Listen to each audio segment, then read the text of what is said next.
Hello everyone, welcome to my channel.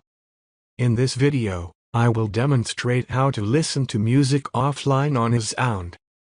The process is straightforward, and I will guide you through it step by step.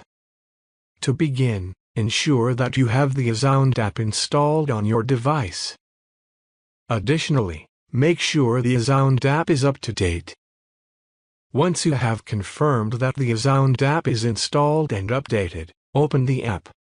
Next, use the search bar to find the song you want to listen to offline. Once you have found the song, tap on it to open it.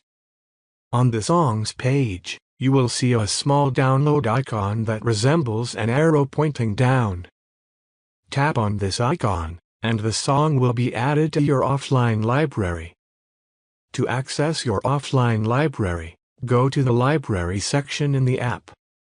You will find all your downloaded songs there.